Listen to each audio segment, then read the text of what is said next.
Depression is anger directed towards self. In this video, you will find out what it means, why it's the case, and how to heal it.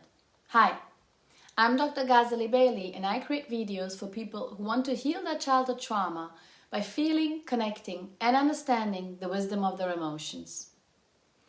When we have lots of unexpressed anger that comes from our childhood or the moments we didn't stand up for ourselves in our adult lives, it can highly contribute to our depression. That unexpressed anger doesn't disappear, but actually manifests in various psychological and physical symptoms, meaning it goes inward. For example, we can become anxious, irritable, or guilty, which are common signs of depression. We start to tell ourselves we're bad or unworthy, we try not to feel anything, and we start to feel helpless. Physically, it can even manifest as autoimmune diseases, high blood pressure, gut issues, or insomnia. I often see clients in my practice who suffer from depression, and it turns out they have been suppressing their anger. If you grew up in a dysfunctional family where there was abuse, neglect, or even you witnessed others being harmed, you probably felt extreme distress but had no way of processing powerful emotions such as rage, terror, and powerlessness. Such as an example of when your father was an alcoholic and you watched him abusing your mother, or you watched him abusing a sibling or anyone in your family, you probably felt very angry, helpless, and in fear. As a child, you were too scared to jump in and express your anger towards your father.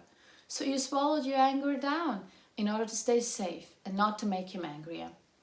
Or you were bullied in your peer group and didn't have anyone to talk to. No one helped you to stand up for yourself. You just wanted to be liked and belong.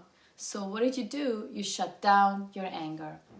Another example, a very common example that I see often in my practice is when you grew up with a critical parent who made you not to feel good enough, compared you, or even deprived you from their love when you showed anger. You were told to go into your room when you were angry. That must have been incredibly lonely for you, and you probably felt very much unseen. So what did you do? Instead of feeling safe enough to express your anger, you tried to make sure your parents acknowledge and see you by, for example, not showing any kind of difficult feelings, such as anger.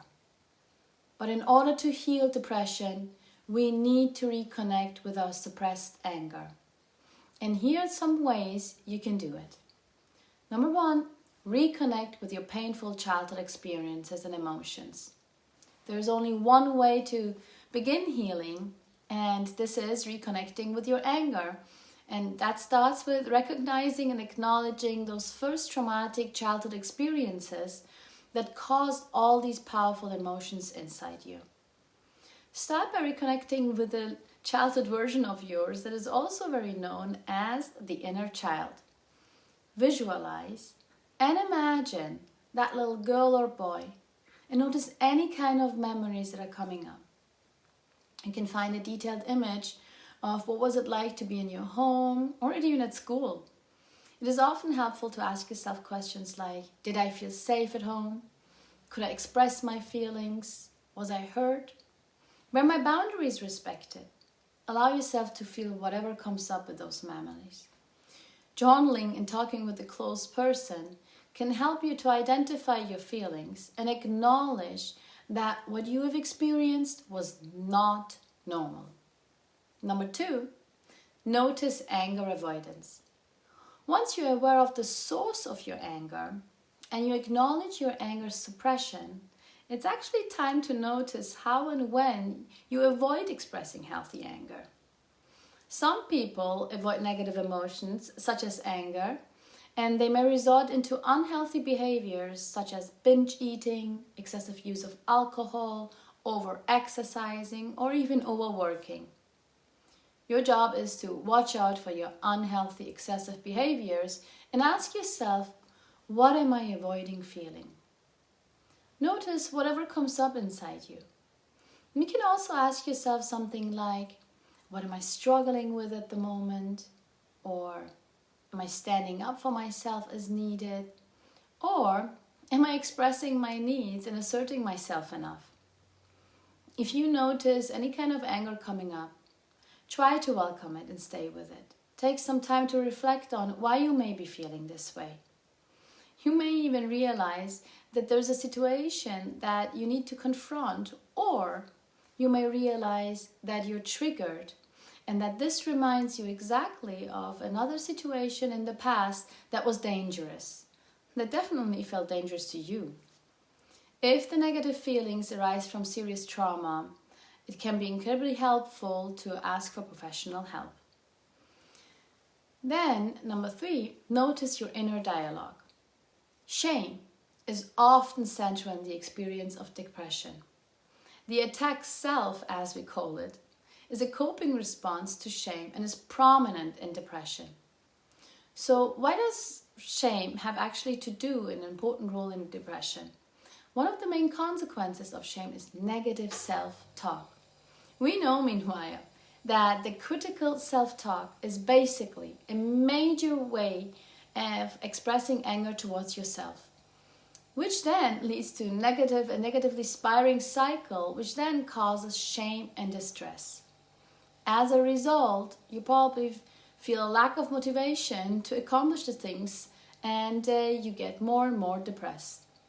When you find yourself judging yourself, putting yourself down, comparing yourself, noticing feelings of self-hate or even contempt towards yourself, it's time to slow down. Be aware of how you attack yourself and practice self-compassion. That's the next step. This practice of self-compassion can be extremely helpful when it comes to cultivating awareness of thoughts and emotions. Research has found out, meanwhile, that self-compassion is consistently connected with positive mental health outcomes and higher positive self-being. Self-compassion helps you to accept, tolerate, regulate all these difficult emotions such as anger. Next time when you're aware of anger coming up inside you, see if you can try this little exercise instead of suppressing it. Label the emotion. Identify and name the emotion. When you name the emotion, it helps you to become less overwhelmed. You can even welcome it by gently saying, "Oh, there it is. I feel angry." And then be mindful of the emotions in the body. Feel it to heal it, right? By recognizing the anger in your body, you can allow it to be there and let it move through you and let it flow. Don't try to change it. Just try to let it be, and you will notice it will begin to let go inside your body. And then self-soothe.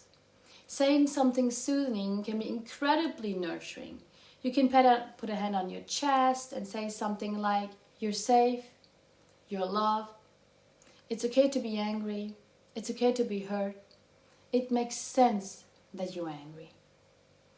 But what if you're one of those people who actually never feel angry?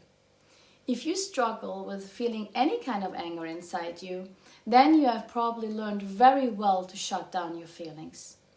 In this case, I can highly recommend you to work with an emotion-focused therapist in your area, and I hope this will help you to unblock your feelings and get in touch with yourself again. The end goal is to release your anger, and that would often treat your depression very well. Thank you for watching. Like and subscribe, and see you in my next videos.